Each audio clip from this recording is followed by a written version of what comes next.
이렇게 인사할게요. 옆에 있는 분 보시고 이렇게 인사합니다.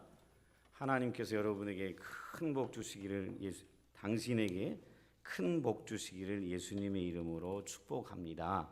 이렇게 인사하는 겁니다.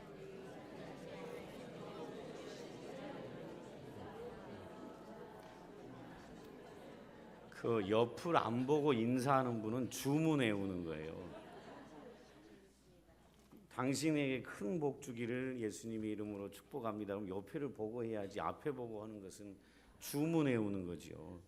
다시 옆에 분 보고 진짜 하나님이 당신을 복 주시기를 예수님의 이름으로 축복합니다. 이렇게.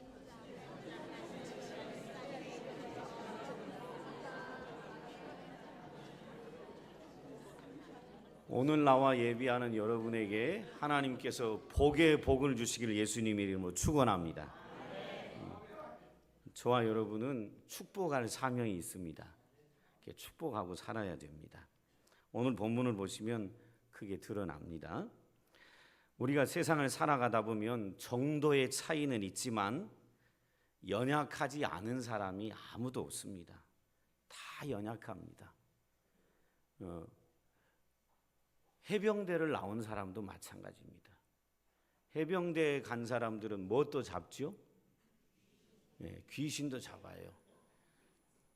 근데 웃기는 소리 하지 마라 그러세요. 귀신 오면 다 도망가지 무슨 귀신 잡아. 여러분, 우리 청년 중에 하나가 우리 여기 집사님 그 어머니가 계신지 모르겠습니다. 해병대를 갔습니다. 20살 아이들이 미안합니다. 뭐 알겠습니까? 객기로 가는 거지.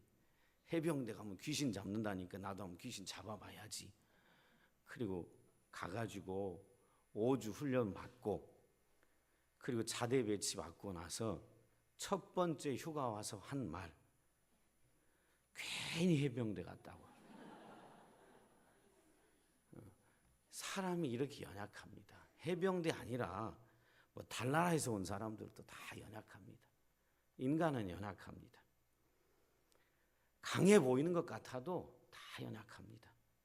그리고 우리 인간은 동일한 죄를 반복적으로 지고 넘어지는 경우들이 참 많습니다. 여러분 얘기만이 아니고 저도 마찬가지입니다. 저도 행동으로만 범죄하지 않을 뿐이지 생각으로, 마음으로 동일한 죄를 반복적으로 행하며 넘어지는 우리 자신을 우리는 보게 됩니다. 자, 이렇게 누구 하나 예외 없이 연약한 인간들, 동일한 죄를 반복적으로 지고 넘어지는 이 인간을 하나님은 보고 어떻게 대하실까요? 저와 여러분은 아마 내 자녀가 똑같은 죄를 반복적으로 계속 행하면 못 견뎌할 것입니다. 회초리로 때리고 그 다음에는 안 되면 이제 몽둥이로 때리고 그 다음에는 안 되면 뭐 쳐 죽이려고 그럴 것입니다. 그런데 하나님은 어떠실까요? 인간이 연약하고 반복적인 죄를 계속 짓고 넘어지는데 그 인간을 바라보시면 하나님은 어떻게 우리를 대하실까요? 오늘 본문은 그 얘기를 하고 있습니다. 자, 한번 보시죠. 20절에 보세요. 20장 1절부터 봅니다. 제가 이제 오늘 두 가지 메시지를 여러분에게 전하는데 첫째는 이겁니다. 신자는 연약함에도 불구하고 하나님이 붙들어 주신다라는 겁니다. 신자는 연약합니다. 그럼에도 불구하고 하나님이 붙들어 주신다는 거예요. 자, 20장 1절을 잘 보세요. 아브라함이 거기서 네게브 땅으로 옮겨가 가데스와 술 사이 그랄에 거류하며 그랬습니다. 아브라함이 거기서 네게브 땅으로 옮겨갔다 그랬습니다. 거기라는 건 어디냐면 헤브론 땅을 얘기합니다. 헤브론 땅에서 그랄로 이주한 것입니다. 여러분, 아브라함이 축복을 받으려면 어디 있어야 되지요? 가나안 땅에 있어야 합니다. 그 가나안 땅 안에 도시도 헤브론이에요. 자, 아브라함은 계속해서 축복을 받으려면 하나님이 불러낸 땅이 어디지요? 가나안 땅이에요. 뭐 어디 있어야 돼요? 거기 있어야 돼. 헤브론에 있어야 돼. 근데 아브라함이 또 그랄로 내려갑니다. 왜 내려갔는지는 성경은 기록하지 않습니다. 그런데 한 가지 알 수 있는 이유는 과거에도 이런 적이 있었습니다. 아브라함이 가나안 땅으로 부름받아 왔는데 그 땅에 기근이 오자 아브라함이 곡식이 넉넉한 어디로 이주하지요? 애굽 땅으로 갑니다. 애굽 땅으로 가요. 오늘의 경우로도 보면 헤브론에 있어야 되는데 그랄 땅으로 갑니다. 성경은 기록하지 않지만 이 가나안 땅에 어려운 문제가 있었다라는 걸 짐작할 수 있습니다. 그러니까 아브라함이 지금 계속해서 하나님과 관계를 맺으며 살아오면서 많이 훈련된 것 같은데도 지금 살고 있는 헤브론 땅에 뭔지는 모르지만 어려운 문제가 있자 다시 또 그 어려운 문제를 세상적인 방법으로 해결하려고 어디로 갑니까? 그랄 땅으로 갑니다. 인간이 이렇게 연약합니다. 예전에 기근 땅에 피해서 애굽 땅에 갔다가 아브라함이 경험한 일이 있습니다. 육신의 문제를 세상적인 방법으로 해결하려고 애굽 땅으로 내려갔다가 자기 아내를 뭐한 일이 있죠? 빼앗긴 일이 있어요. 빼앗긴 일이 있단 말이에요. 그렇다면 그 일을 또다시 반복하지 말아야 되는데 뭔진 모르지만 이 땅에 어려운 문제가 있자 이걸 세상적인 방법으로 해결하려고 그랄 땅으로 이주합니다. 그런데 그랄 땅에 이주하자 말자 예전 애굽 땅으로 내려갔을 때와 똑같은 일이 반복됩니다. 2절 한번 보시죠. 그의 아내 사레를 자기 누이라 하였으므로 그랄 왕 아비멜렉이 사람을 보내어 사라를 데려갔더니 그랬습니다. 여러분 예전에도 그랬어요. 예전에 애굽 땅으로 내려갈 때 기근을 피해 애굽 땅으로 내려갈 때 아브라함이 아내에게 동의를 구했어요. 당신이 너무너무 아리따우니까 애굽 왕이 애굽의 귀족들이 당신을 빼앗아 가면서 나를 혹시 죽일지 모르겠다. 남편이니까. 그러니까 남편이라고 하지 말고 나를 오빠라고 해라. 나는 당신을 누이라고 하겠다. 이렇게 서로 얘기를 하고 갔습니다. 아니나 다를까 사라가 너무 아름다워서 애굽 왕이 사라를 취해 갑니다. 취해가. 그런데 하나님이 가만히 놔두지 않으셨지요. 아브라함이 아내를 빼앗기도록 놔두지 않으시고 꿈에 나타나셔서 애굽 왕에게도 그리하지 말라고 책망을 하셨던 것이 있습니다. 그 결과 아브라함은 아내를 빼앗기지 않고 다시 되찾아 데리고 온 경험이 있습니다. 근데 이번에는 성경에 동의조차도 구하지 않았습니다. 여보 이제 내려가는데 이제 내가 당신을 누이라 하고 당신은 나를 오빠라고 해라. 혹시 그랄 땅에서도 그런 일이 벌어질지 모르니까 그렇게 해라 라고 동의도 구하지 않고 아브라함은 자기 아내 사라를 그랄 사람들한테 뭐라고 얘기했냐면 이는 내 뭐다? 누이다 이렇게 얘기했습니다. 그 얘기를 듣자마자 그랄 왕이 소문 사람 입을 통해서 왕에게까지 들어갔겠죠. 저 헤브론에 상당한 유력자가 그랄 땅에 내려왔는데 내려오면서 누이를 하나 데리고 왔는데 누이가 너무 아름다운 것 같습니다 라고 그 지역 사람들이 그랄 왕 아비멜렉에 얘기를 하자 아비멜렉이 사람을 보내요. 그의 사라를 데려갑니다. 근데 참 놀랍습니다. 사라는 도대체 얼마나 미인이면 가는 데마다 모든 나라의 왕들이 다 반할까? 참 신기합니다. 그것도 사라의 나이가 지금 90입니다. 이야, 이게 참. 그때는 뭐 비비크림도 없었고, 뭐 파운데이션도 없었고, 로션, 스킨 아무것도 없었는데 어떻게 아름다웠으면 90인데 한 나라의 왕이 데려갈까? 참 상상을 초월하기 어렵습니다. 그저 하나님 은혜였을 거라고 생각할 수밖에 없는데 사라를 데려갑니다. 사라를 데려가자 그 밤에 하나님께서 그랄 왕 아비멜렉에 나타나서 하나님께서 말씀하십니다. 네가 이 여인을 데려간 이후로 너는 죽으리라. 그 이유는 그 여자는 남편이 있는 여자이기 때문이다 라고 얘기합니다. 3절 한번 보시죠. 그 밤에 하나님이 아비멜렉에게 현명하시고 그에게 이르시되 내가 데려간 이 여인으로 말미암아 내가 죽으리니 그는 남편이 있는 여자임이라 라고 얘기합니다. 여러분 놀라운 일입니다. 하나님께서는 아브람과 사라가 위기에 처하자 이 아비멜렉이 사라를 가까이에서 범죄하지 못하도록 막으십니다. 막으셔요. 그리하시며 아브람과 그의 아내 사라를 지키고 보호하는 것을 볼 수 있습니다. 더 나아가서 아비멜렉 앞에서 아브람이 어떤 사람인지 그를 높이는 것을 볼 수 있습니다. 나중에 보면 아시지만 그의 아내를 해하지 마라, 그의 아내를 돌려보내라. 그럼 7절에 뭐라고 얘기하시냐면 이제 이 사람의 아내를 돌려보내라, 그는 선지자니라. 그가 너를 위하여 기도하리니 내가 살려니와 내가 돌려보내지 아니하면 너와 내게 속한 자가 다 반드시 죽을 줄 알리라. 아브람과 사라를 지켜주실 뿐만 아니라 아브람을 높여주셨습니다. 아브람은 누구냐면 선지자다. 만약에 이렇게 얘기하는 겁니다. 그가 너를 축복하면 너에게 복이 임할 것이고 그가 너를 저주하면 너는 저주받을 것이다. 얼마나 아브람을 높여줬는지 모릅니다. 성경에 선지자라는 단어가 여기 처음 등장합니다. 선지자라는 단어가 후에 많이 나오는데 여기 처음으로 성경에 선지자라는 단어가 처음 등장합니다. 아브람은 선지자다라는 겁니다. 그럼 선지자의 역할은 뭘까? 잠시 후에 제가 말씀드리려고 합니다. 첫 번째로 제가 오늘 여러분에게 지금 계속 말씀드린 건 이겁니다. 하나님은 연약해서 반복해서 넘어지는 신자들을 그냥 놔두지 않으시고 붙드시고 회복시켜 주시는 하나님인 걸 볼 수 있습니다. 하나님을 신뢰한다고 가나안 땅에 따라왔는데 가나안 땅에 어려움이 오자 그 땅에 견디고 인내해야 되는데 인내하지 못하고 그랄 땅으로 내려가는 아브라함을 내팽개치지 않으셨습니다.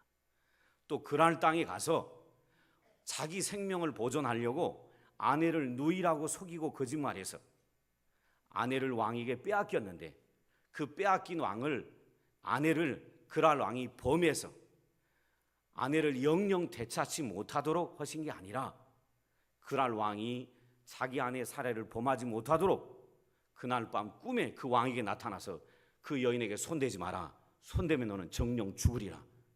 그 여인은 남편이 있는 여자니라. 그리고 그의 남편은 선지자니라.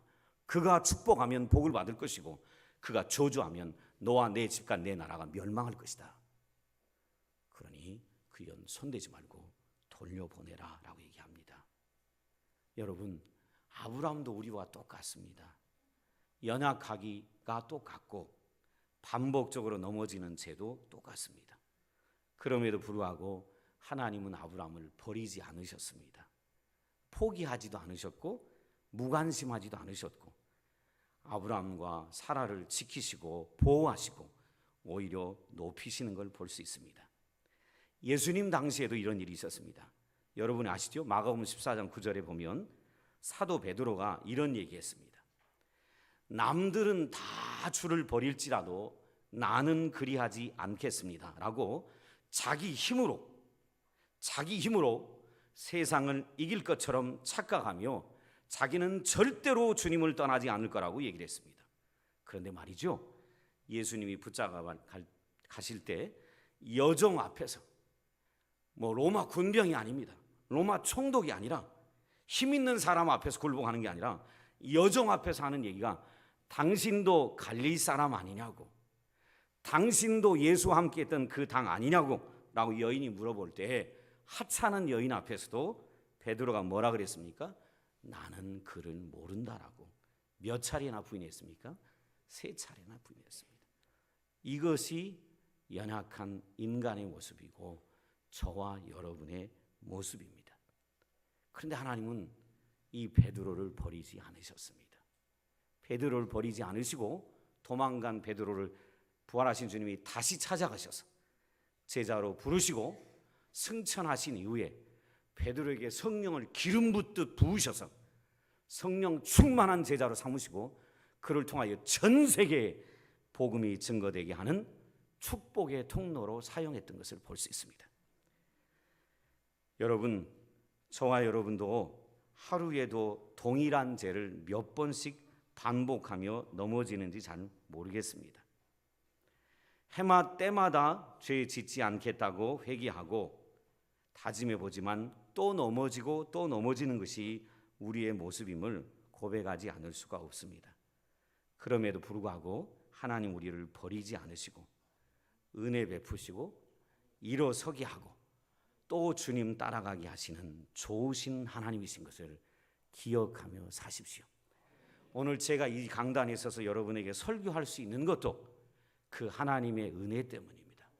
제가 생각으로 범죄할 때가 한두 번이 아니고 제가 마음으로 범죄할 때가 한두 번도 아닌데 하나님이 제가 생각과 마음으로 범죄할 때마다 저를 징계하시고 심판하셨다면 저는 이 자리에 서 있을 수가 없습니다.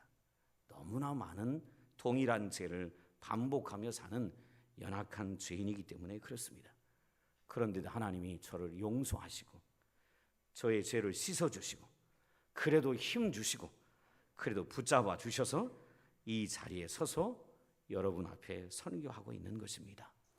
여러분이 연약할 때마다 하나님은 내 이놈 하면서 여러분 버리지 않으실 것입니다. 난 너 모른다. 이제 너 기도해도 내가 응답하지 않을 거야. 그러신 하나님이 아니십니다. 정말 예수 그리스도를 구주로 믿고 따라가는 신자라면 그 사람이 때때로 연약해서 넘어질지라도 하나님은 그 사람을 붙드시고 지키시고 보호하고 아브라함처럼 인도해 가실 것입니다. 이 확신을 가지고 날마다 그 은혜에 감사하며 사는 성도들 되시기를 주의 이름으로 축원합니다. 자, 그런데 여기 억울한 사람이 하나 있습니다. 누가 억울하죠? 누가 억울합니까? 아브라함은 연약하고 실수하고 죄를 반복해서 졌는데도 하나님의 은혜로 지킴받고 보호받고 오히려 높임 받았는데 여기 억울한 사람 하나 있어요. 누굽니까? 아비멜렉이죠. 아비멜렉. 아비멜렉은 아브라함이 자기 아내를 뭐라고 불렀어요? 누이다 그랬으니까 정당하게 초대를 해서 자기 아내를 삼으려고 했습니다. 그런데 그 아브라함의 아내를 자기 집으로 초대한 그 결과로 이 집에 하나님의 저주가 임했습니다. 남의 아내를 데려왔기 때문에 저주가 임했어요. 근데 아브라함은 이걸 알았어요? 몰랐어요? 아니 아비멜렉은 알았습니까? 몰랐습니까? 전혀 몰랐죠. 전혀 몰랐는데 이 집을 하나님이 저주하셨어요. 그러니까 아브라함이 이런 반문합니다. 여러분 4절 한번 잘 보세요. 꿈에 하나님이 너는 정녕 이 여인을 데렸으니까 죽으리라 하실 때 아비멜렉이 하나님께 반문합니다. 아비멜렉이 그 여인을 가까이 하지 아니하였으므로 그가 대답하되 주여 주께서 의로운 백성들도 멸하시나이까. 그가 나에게 이 여인을 누이라고 하였기에 또 이 여인은 그 남편을 내 오라비라고 하였기에 나는 온전한 마음과 깨끗한 손으로 이렇게 하였는데 주께서 의로운 백성도 벌하십니까? 라고 묻습니다. 그러자 하나님이 꿈에 그에게 다시 얘기하기를 네가 온전한 마음으로 그렇게 한 줄 안다. 그래서 네가 너를 막아서 내가 범죄하지 않게 하려고 이렇게 꿈에 나타나 너에게 현몽하는 것이다. 그러니 그 여인을 돌려보내라 라고 얘기합니다. 여러분 여기서 우리가 귀한 것도 하나 깨닫습니다. 그게 뭐냐면 하나님은요 사람이 결코 억울한 일을 당하도록 놔두지 않습니다. 아브라함이 범죄해서 자기는 깨끗한 마음으로 여인을 데려왔는데 아내 남편이라고 하지 않았고 누이 오빠라고 했으니까 데려왔으니까 깨끗한 마음으로 데려와서 아내를 삼고 싶었는데 나중에 보니까 이 여인이 남의 아내인 거예요. 하나님 얘기하시는 거 들어보니까 이거 억울한 거예요. 그러니까 하나님 의로운 사람도 멸하십니까? 라고 하나님께 묻습니다. 근데 하나님이 내가 네 의로운 줄 알고 죄짓지 말라고 이렇게 나타나 얘기하는 거다. 그 여인 돌려보내라 라고 얘기하셨죠. 이걸 통해서 깨닫는 것이 있습니다. 그게 뭐냐면 하나님은 사람이 결코 억울한 일 당하도록 내버려 두지 않으시는구나. 아브라함만 지키는 게 아니라 아비멜렉도 범죄하지 않도록 억울한 일 당하지 않도록 지켜주시는 것이구나. 하나님은 필요에 따라 사람들이 억울한 일을 당하지 않도록 보호해 주시는 거구나. 여러분 기억하셔야 합니다. 우리가 살아가면서 죄를 짓지 않으려고 하는 것 일부는 우리 노력입니다. 살아가면서 예수 믿으니까 죄 짓지 말고 살아야지, 남에게 해끼치지 말고 살아야지, 이렇게 죄 짓지 않고 살아가는 것이 우리의 노력 같으나 깊이 들어가면 우리가 이 땅에서 죄 짓지 않고 살아가는 데는 누구의 배려가 있습니까? 하나님의 배려가 있습니다. 혹시라도 우리가 범죄해서 하나님에게 징계와 심판을 받을까 봐 하나님 우리가 범죄하지 않도록 우리를 배려하고 보호하고 있는 걸 볼 수 있습니다. 하나님은요, 아브라함을 지극히 사랑하셨지만 하나님이 누구를 특별하게 사랑하신다고 해서 다른 사람들은 차별 대우하지는 않으시는 분임을 우리는 또한 보게 됩니다. 아브라함을 특별히 사랑하셔서 연약한 아브라함을 그래도 지켜주셨지만, 그렇다고 해서 아빌레멜렉은 범죄해서 하나님의 심판으로 죽게 하지 않으시고 그 사람을 차별 대우지 하지 않으시는 하나님의 모습, 공평한 하나님의 모습을 보게 됩니다. 그러니까 아브라함도 아비멜렉도 다 누구의 보호 아래 지금 살고 있습니까? 하나님의 보호와 돌봄과 은혜 속에 살고 있는 걸 볼 수 있습니다. 매 순간순간 평안의 식구 여러분, 저와 여러분이 살아가는 것 의지적으로 열심히 살아서 잘 사는 것이 아닙니다. 의지적으로 죄를 짓지 않으려고 노력해서 범죄하지 않는 것이 아닙니다. 하나님이 우리를 배려하셔서 보호하고 지키고 있기 때문에 저와 여러분이 오늘도 이렇게 은혜 가운데 살고 있고 하나님 앞에 나와 예배하고 있는 것임을 잊지 않으시는 평안의 식구들 되기를 주의 이름으로 축원합니다. 첫 번째 메시지가 뭐라고요? 하나님은 신자를 연약함에도 불구하고 붙들어 주신다. 버리지 않으시고 포기하지 않으시고 나 너 몰라 하고 무관심하지 않으시고, 두 번째 여러분과 나누고 싶은 게 있습니다. 그것은요, 성도는 기도를 통해 하나님 나라 복이 세상에 흘러가게 해야 합니다. 성도는 기도를 통해 하나님 나라 복이 세상에 흘러가게 해야 합니다.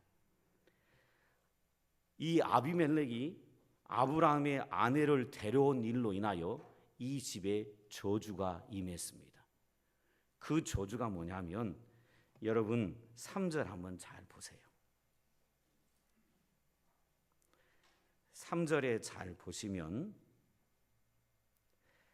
그 밤에 하나님이 아비멜렉에게 현몽하고 그에게 이르시되 내가 데려간 이 여인으로 말미암아 내가 죽으리니 그는 남편이 있는 여자임이라. 아내 데려온 일로 인하여 죽으리라 그랬습니다. 저주가 임했습니다. 이 저주가 뭐냐? 조금 이따 제가 설명합니다. 그리고 7절 한번 보세요. 이제 이 사람이 아내를 돌려보내라. 그는 선지자라. 그가 너를 위하여 기도하리니 내가 살려니와 내가 돌려보내지 아니하면 너와 내게 속한 자가 다 반드시 죽을 줄 아니라. 이 아내를 데려온 이유로 인하여 이 아비멜렉과 그에게 속한 백성과 나라들이요 다 반드시 죽게 돼 있는 저주 안에 있었습니다. 그런데요, 이 저주로 아비멜렉도 그에게 속한 모든 사람도 다 죽게 됐는데 기가 막힌 일이 벌어집니다. 그 죽게 됐다는 게 뭔가? 17절, 18절 우리가 읽었던 구절 보시죠. 자, 17절 같이 읽습니다. 시작. 아브라함이 하나님께 기도하며 하나님이 아비멜렉과 그의 아내와 여종을 치료하사 출산하게 하셨으니 여호와께서 이왕에 아브라함의 아내 사레일로 아비멜렉의 집에 모든 태를 닫으셨음이더라. 이 여인을 데려온 이로 인하여 너는 죽으리라 라고 하나님이 얘기하셨어요. 이미 저주가 임했어요. 그 저주가 뭐죠 여러분? 그 저주가 뭐예요? 17, 18절 읽어보니까 아브라함, 아비멜렉과 또 아비멜렉에 속한 가족과 그 나라의 백성들의 모든 뭐를 막아버리셨어요? 태를 막아버리셨어요. 태를 막으셨으니 지금 살고 있는 사람들이 다 죽으면 그 나라는 어떻게 되죠? 멸망하는 거죠. 끝나는 거죠. 저 죽으리라 이 말이 바로 태의 문을 닫아버렸다 이 말이에요. 그런데 말이죠, 하나님이 아까 7절에 얘기하신 것처럼 그가 너를 위하여 기도하리니 내가 살려니와 네가 돌려보내지 아니하면 너와 내게 속한 자가 반드시 죽으리라. 왜요? 태문이 닫혔기 때문에 다 죽잖아요. 그럼 이 나라 끝나는 거지요. 그런데 하나님이 아브라함에게 아비멜렉이 네 아내를 돌려보냈고, 그리고 많은 축복되는 물건들을 덤으로 딸려서 보냅니다. 보내고 나자 아브라함이 하나님이 말씀하신 대로 아브라함이 아비멜렉을 위하여 하나님께 기도합니다. 하나님, 아비멜렉 집에 태문을 열어주셔서 이 가정도 이 민족도 번성하는 복을 주라고 축복 기도하자. 닫혔던 아비멜렉 왕으로부터 시작해서 모든 백성의 가정에 뭐가 열려요? 태문이 다 열리는 축복이 임했던 것을 볼 수 있습니다. 사랑하는 성도님 여러분, 하나님께서 아브라함 기도에 신실하게 응답해 주셔서 아비멜렉의 집에 복을 허락하신 이 일은 하나님이 처음 아브라함을 불러내실 때 하셨던 약속이 성취된 거예요. 창세기 12장에 보면 잘 살고 있던 아브라함을 불러내시면서 내가 내게 지시할 땅으로 가라. 그리하면 창세기 12장 3절에 땅의 모든 족속이 너로 말미암아 복을 받으리라, 이렇게 약속하셨는데, 정말 아브라함이 아비멜렉 가정을 축복하니까 그 가정에 아브라함이 기도한 대로 복의 문이 확 열리는 걸 볼 수 있습니다. 평안의 식구 여러분, 이 놀라운 사실은 하나님이 우리에게도 주신 특권입니다. 아브라함만 축복의 통로로 하나님이 부르신 게 아니라 저와 여러분도 하나님께서 축복의 통로로 부르셨습니다. 하나님이 자녀인 우리에게는 기도의 특권이 있습니다. 그래서 우리가 기도하면 하나님 아버지는 우리가 기도하는 대로 기쁘게 응답하십니다. 그리고 우리가 기도할 때 하나님의 놀라운 은혜와 능력이 나타나는 것을 우리가 경험하도록 하나님은 도와주십니다. 그러므로 저는 여러분에게 도전합니다. 저와 여러분의 기도가 오직 나만을 위한 기도가 돼서는 안 됩니다. 아브라함은 자기가 속여놓고 그리고 자기 때문에 궁지에 빠진 그 사람이 하나님 꾸중하니까 나를 놓아줘서 난 됐다, 나는 이제 살았어, 나는 하나님의 은혜로 살았어 하고 가버린 게 아니라, 아브라함은 하나님 앞으로도 내 삶을 지켜주세요라고 이기적인 기도를 한 것이 아니라 지금 자기 때문에 곤경에 처해 있는 아비멜렉과 그 가정을 향하여 기도합니다.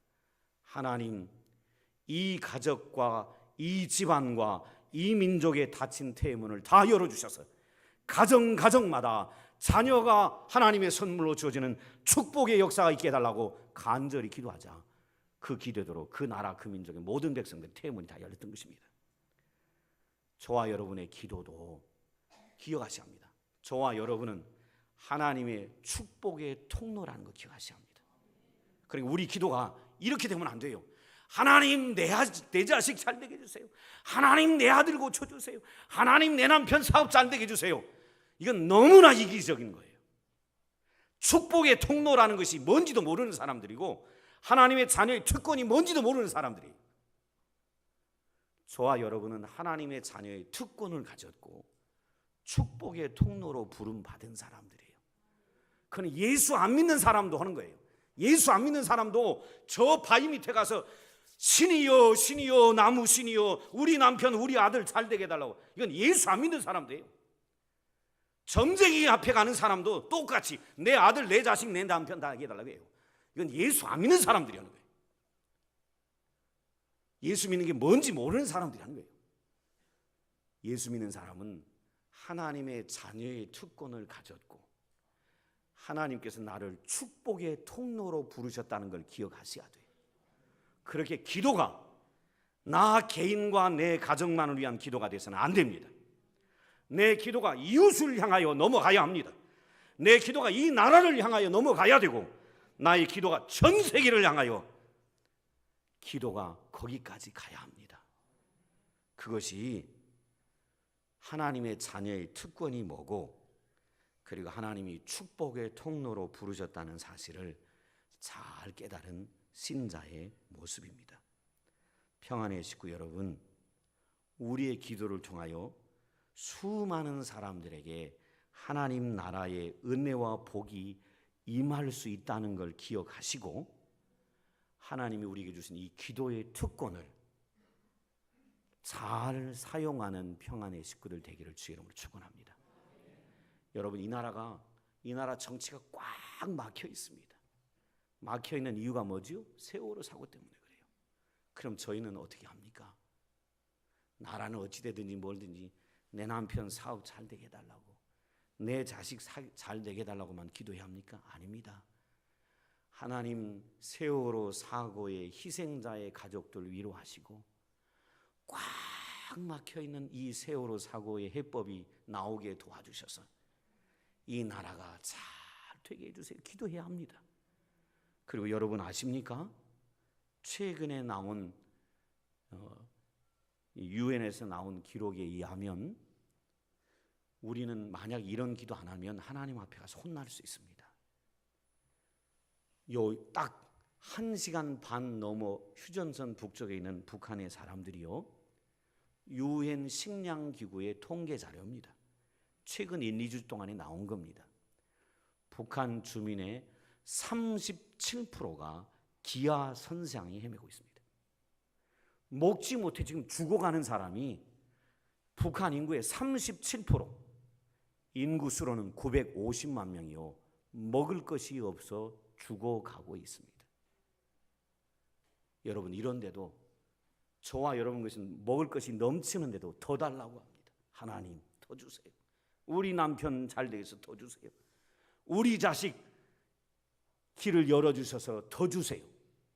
여러분, 저 북쪽은 950만 명이 먹을 것이 없어서 하루 3끼를 먹지 못해서 기아선생, 굶주려 죽어가는 걸 기아선생이랍니다. 굶주려 죽어가고 있습니다. 950만 명이.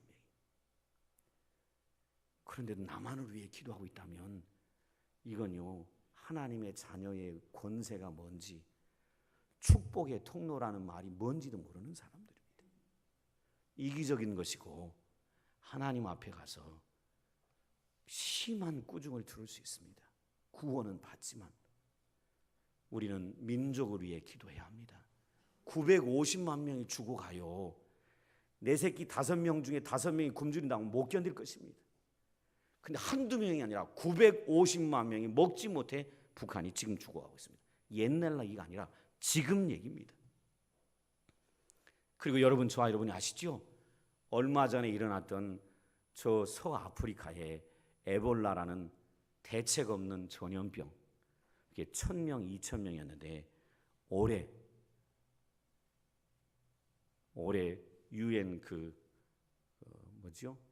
의학보호기구인가?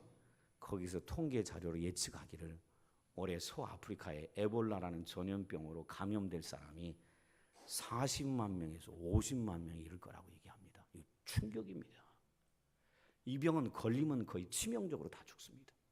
지금 현재 죽은 사람이 한 4천 명이 됩니다. 근데 올해 안으로 40~50만 명이 감염될 거라고 예측을 합니다. 여러분, 그러면 이건 세계적인 재난입니다. 세계적인 재난. 아프리카 너무나 멀리 저쪽에 있기 때문에 우리가 무관심하지만 하나님은 우리가 그 나라도 품고 그 세계도 품고 기도하기를 원하십니다. 기억하셔야 합니다. 오늘 저는 이제 말씀을 마무리합니다. 여러분, 저와 여러분은 여전히 부족하고 연약합니다.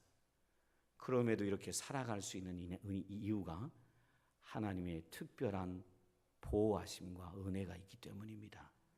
이 은혜를 잊지 마시고 우리에게 주신 축복의 통로가 되라는 이 사명을 감당하셔야 합니다. 기도해야 합니다.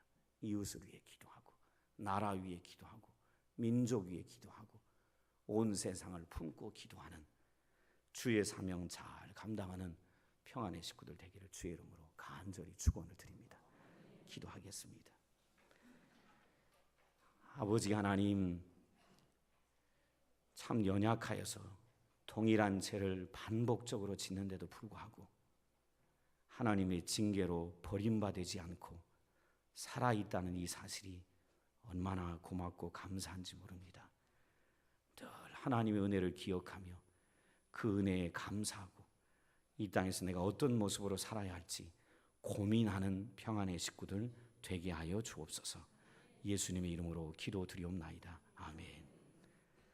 우리 찬송하시며 준비하신 예물 하나님께 드리겠습니다.